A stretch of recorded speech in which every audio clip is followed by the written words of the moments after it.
Hello everyone, welcome to Vidyanir classes. तो जैसे कि आप सबको पता है, हमने ये सीरीज स्टार्ट की थी जहाँ पे हम 500 प्लस एमसीक्यूज़ को डिस्कस करेंगे और सॉल्व करेंगे। हिस्ट्री में हमने मॉडर्न कवर किया था, उसके बाद मेडिवल हिस्ट्री को कवर किया था। आज हम आगे चलते हैं एंशियंट पे। स्टार्ट करते हैं। पहला क्वेश्चन है, विच of the following is more probable regarding the Harappan script. Harappan script की यहाँ बात हो रही है। पहले तो उसको अभी तक भी प्रॉपर डेसिफर नहीं किया हुआ है।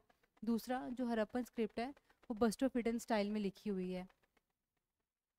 ठीक है, ऐसे लेफ्ट से राइट, फिर राइट से लेफ्ट। ठीक है, एक तो ये दो इंपॉर्टेंट बातें होंगी। दूसरा, इनमें से कौन सा फीचर प्रॉपर है इस स्क्रिप्ट के लिए। पहला पे आते हैं पिक्टोग्राफिक, सुमेरियन, प्रोटोटाइप या संस्कृत। तो वो कैसी स्क्रिप्ट है? पिक्टोग्राफिक। उसमें पिक्चर्स का यूज़ किया है, लोगोस का यूज़ किया हुआ है और सिम्बल्स का यूज़ किया है।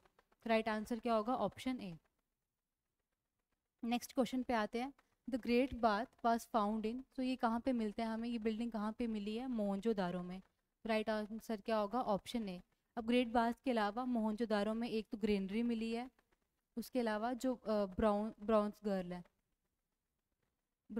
है, ये भी हमें कहाँ मिलता है? मोहनजोदारो में। राइट आंसर क्या होगा? Option A. अब नेक्स्ट क्वेश्चन पे आते हैं। Which emperor has been called as Napoleon of India. तो नेपोलियन ऑफ इंडिया किसको मानते हैं? किसको मिला ये टाइटल? किसको जाना जाता है इस नाम से? समुद्रगुप्त को। One of the great ruler. ठीक है, समुद्रगुप्त, ऑप्शन ए। नेक्स्ट आते हैं। The famous physician during the Buddhist time was. तो जब बुद्धिस्ट पीरियड चल रहा था, बुद्धा का टाइम चल रहा था, उस टाइम जीवक नाम के एक फिजिशियन थे जो काफ़ी फेमस थे। राइट आंसर क्या होगा? जीवक। और दूसरा पॉइंट, ये गौतम बुद्ध के अलावा बिम्बिसरा के भी पर्सनल फिजिशियन थे। ठीक है, जीवक। नेक्स्ट है, in which ancient text do you find the earliest reference to the varna system. अभी वर्ण सिस्टम क्या था? जो सोसाइटी में क्लास सिस्टम बना हुआ था उसको हम क्या कहते हैं? वर्ण सिस्टम। जो हमें इसका रेफरेंस है, अर्लीस्ट रेफरेंस है, वो कहाँ देखने को मिलता है? ऋग्वेद में। राइट आंसर क्या होगा? Option D. ऋग्वेद में भी कौन सा? पुरुष सूक्त। ठीक है, यहाँ पे इसका हमें अर्लीस्ट रेफरेंस मिलते हैं।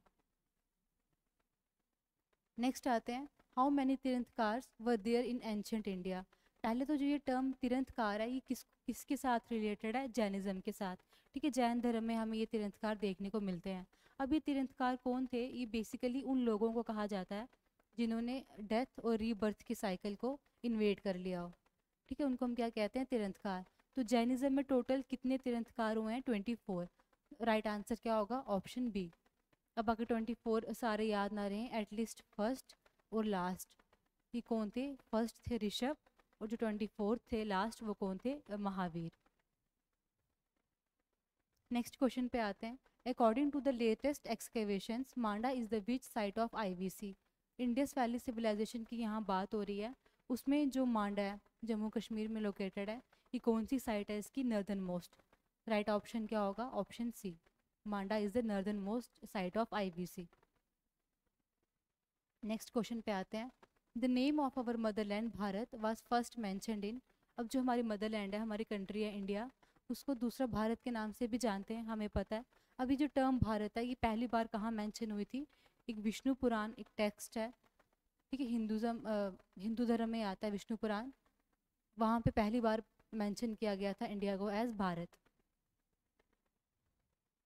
नेक्स्ट क्वेश्चन पे आते हैं। कॉन्टेक्ट शोधन of the Mauryan period was. अब जो ये मौर्यन पीरियड की एडमिनिस्ट्रेशन थी, इसमें भी अलग अलग टर्म्स बनाई थी, अलग ऑफिस बनाए थे अलग अलग काम के लिए। ठीक है, सिविल कोर्ट हमें देखने को मिलती हैं, उसके बाद क्रिमिनल कोर्ट हमें देखने को मिलती है इनके टाइम पे। अभी जो कॉन्टेक्ट शोधन थे, ये कौन से कोर्ट थे? Criminal court. ठीक है, option A is the right answer. Next question पे आते हैं। The language of Jain religious text was. अब जो ये जैन अपने रिलीजियस टेक्स्ट लिखते थे उस टाइम, ये कौन सी लैंग्वेज यूज़ करते थे? प्राकृत। राइट आंसर क्या होगा? प्राकृत। वैसे हम अगर हम बुद्धिस्ट टेक्स्ट की बात करें, तो वो कौन सी लैंग्वेज यूज़ करते थे? मोस्टली पाली। ठीक है, ये बुद्धिज़्म के बुद्धिस्ट टेक्स्ट की है, और जो जैन टेक्स्ट थे उनकी कौन सी थी? प्राकृत। नेक्स्ट क्वेश्चन पे आते हैं। From which Veda Sanskrit literature has begun. पहले हमने बात की ऋग्वेद की। ऋग्वेद में भारत वर्ड यूज़ हुआ था। ऋग्वेद में वर्ण सिस्टम मिला था, सॉरी विष्णु पुराण में मिला था वो। अब जो ये संस्कृत संस्कृत लिटरेचर है, ये कहाँ पे स्टार्ट हुआ था? ये भी कौन से वेद से स्टार्ट हुआ था? ऋग्वेद से। ठीक है, नेक्स्ट क्वेश्चन पे आते हैं। Panchatantra is originally written by, अब ये पंचतंत्र की जो कहानी है मैक्सिमम हम सब ने सुना होता है, ये पंचतंत्र की कहानियाँ लिखी किसने है ओरिजिनली? विष्णु शर्मा। ठीक है, कौन राइटर था इनका? विष्णु शर्मा। ऑप्शन, सही ऑप्शन क्या होगा? Option b is the right answer. Next question पे आते हैं। The Gupta empire granted tax free agrarian land which of the following, तो एग्रीकल्चर के लिए गुप्ता एम्पायर ने टैक्स फ्री लैंड किसको दी थी? ब्राह्मण्स को। राइट आंसर क्या होगा? Option c. ठीक है, नेक्स्ट क्वेश्चन पे आते हैं। Dynasty famous for efficient rural administration was, तो इनमें से कौन सी डायनेस्टी फेमस थी अपने एडमिनिस्ट्रेशन के लिए? तो चोलास, राष्ट्रकूटास, चालुक्य और पल्लवास, इनमें से कौन सा राइट ऑप्शन होगा? चोलास। ऑल्दो जो मौर्यन की एडमिनिस्ट्रेशन थी और उसके बाद जो कनिष्क की एडमिनिस्ट्रेशन थी वो भी काफ़ी एफिशिएंट थी, बट इनमें से राइट आंसर क्या होगा? चोलास। नेक्स्ट है।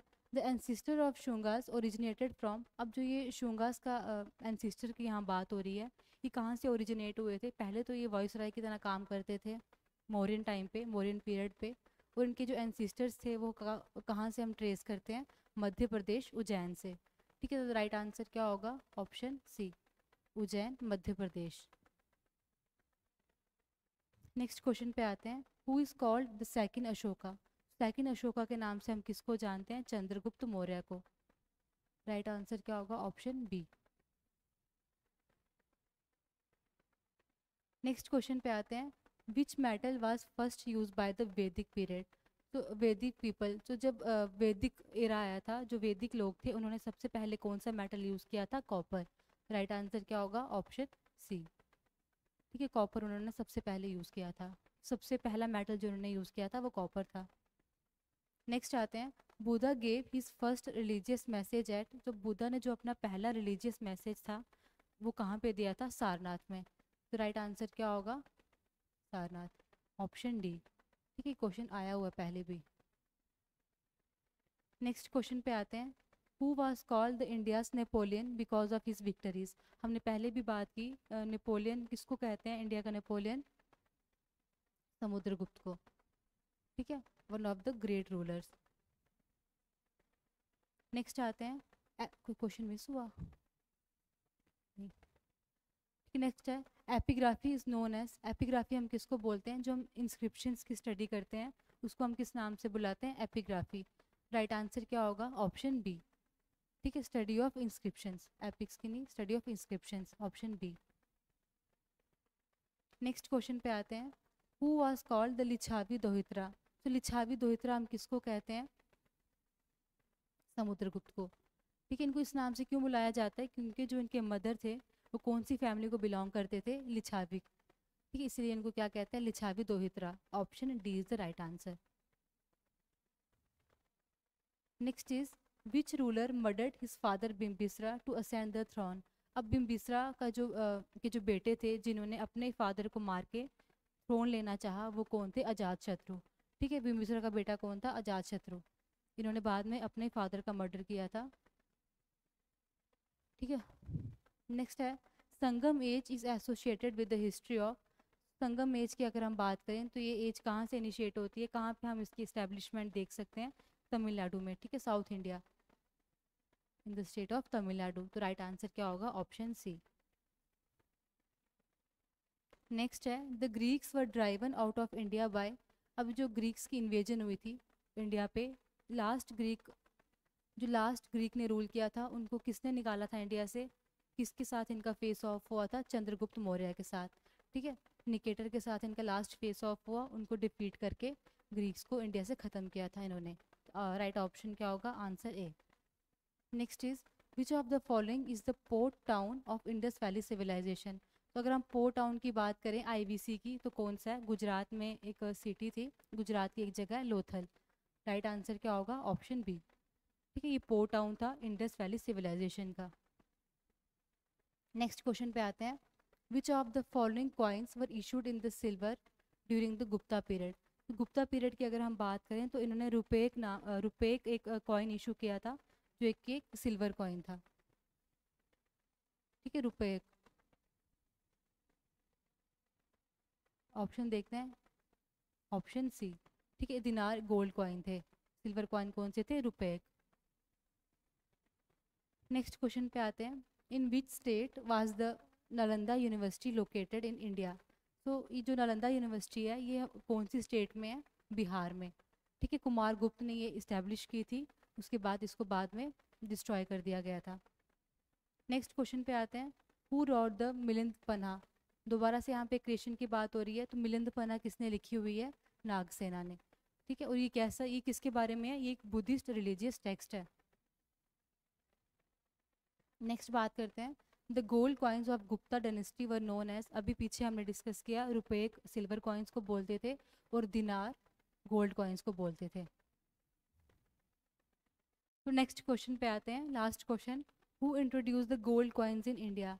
पहले हमने डिस्कस किया था कि गोल्ड कॉइन्स को बोलते क्या थे, सिल्वर को रुपये कहते थे और गोल्ड कॉइन को दिनार कहते थे। अब यहाँ पे पूछा है कि गोल्ड कॉइन्स पहली बार इंडिया में इंट्रोड्यूस किसने किए थे, तो कुशान्स ने पहली बार गोल्ड कॉइन्स इंट्रोड्यूस किए थे इंडिया में। सो थैंक यू, आज के लिए बस इतना। नेक्स्ट आज हमने हिस्ट्री कवर की, पहले पॉलिटिक की थी। नेक्स्ट वीडियो में हम बात करेंगे ज्योग्राफी के कुछ इंपॉर्टेंट टॉपिक्स उठाएंगे, उन पे एमसीक्यूज़ को हम डिस्कस करेंगे। बाकी पीडीएफ आपको टेलीग्राम पे मिल जाएगी। स्टे अपडेटेड फर्दर आगे एमसीक्यूज़ को सॉल्व करने के लिए। Thank you.